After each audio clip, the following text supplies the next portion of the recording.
Remue ménage. Remue ménage.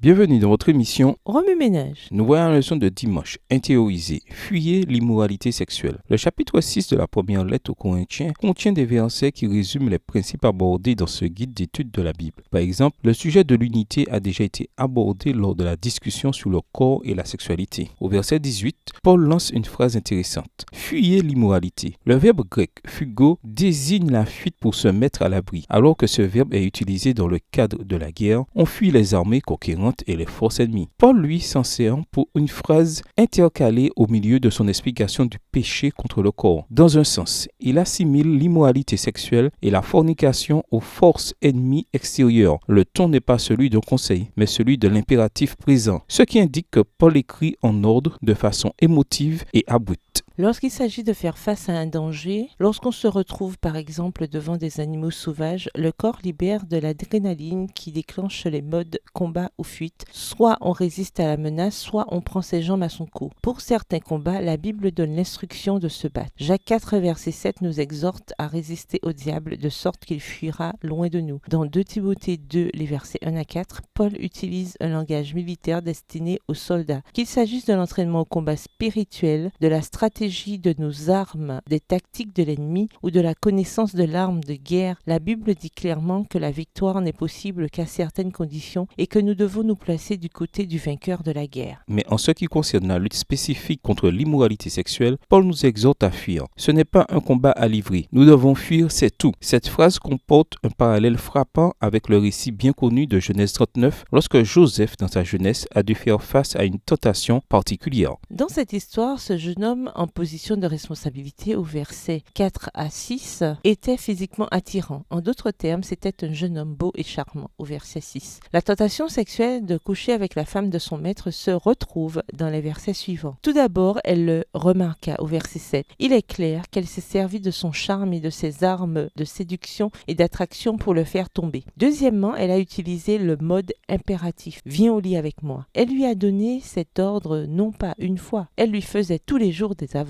au verset 10. Il n'y avait pas que la tentation de coucher avec elle, mais aussi d'être avec elle. Joseph savait que la proximité était aussi un chemin dangereux. Finalement, les circonstances de la tentation furent choisies de manière à faire céder Joseph. Les domestiques n'étaient pas là. Quelle chance pour Madame Potiphar. Heureusement, Joseph résista. Il lui laissa sa tunique entre les mains et s'enfuit de la maison. Genèse 39, verset 12. En fait, le mot s'enfuit se retrouve 4 fois dans cette histoire. Bien que privé de sa tunique et incompris, il ne revint pas pour réclamer sa dignité ou la justice, mais s'enfuit de l'immoralité sexuelle. Les secrets de son intégrité et de sa pureté sexuelle se trouvent également dans plusieurs versets du passage. Une grande question se pose alors, une question qui révèle le cœur de Joseph. Comment pourrais-je commettre un acte aussi abominable et pécher contre Dieu lui-même? Bien qu'ayant de nombreuses relations horizontales, père, maître, femme, du maître, frère, autres serviteurs, société égyptienne, etc., il se concentrait principalement sur sa relation avec Dieu. Il savait que le désir de cette femme n'était pas conforme au désir, au plan, à la volonté et au plaisir de Dieu. La deuxième phrase répétée se trouve dans les versets 2, 3, 21 et 23, où il est écrit que le Seigneur était avec Joseph. Il est clair que Joseph était constamment conscient de la présence divine et qu'il chérissait cette présence, source de sa force, de son intégrité et de sa pureté. Les principes de ce passage ne se limitent pas aux jeunes hommes confrontés à des tentations féminines, mais transcendent plutôt les scénarios locaux et peuvent être appliqués par tous pour de multiples circonstances. La question est premièrement de savoir si nous savons que le Seigneur est avec nous et deuxièmement de savoir si nous fuyons les dangers comme nous le devrions. Au ménage, revenez à votre texte écrit et étudiez le passage. Encerclez les mots ou expressions ou idées répétées. Soulignez les mots ou expressions qui sont importants et qui signifient quelque chose pour vous. Reliez par une flèche les mots ou expressions aux autres mots ou expressions associés au connexe. Mémorisez votre verset préféré tiré de 1 Corinthiens 6, les versets 9 à 20. Écrivez-le plusieurs fois pour vous le rappeler plus facilement. Comment savoir quand il faut se battre ou quand il faut fuir la tentation? Voir Jacques 4, verset 7. Comment les principes de l'intégrité de Joseph peuvent-ils être appliqués à votre situation aujourd'hui? Au revoir. Et à demain si Dieu veut.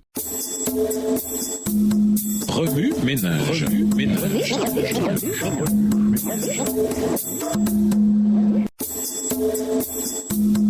Remue ménage. Remue ménage.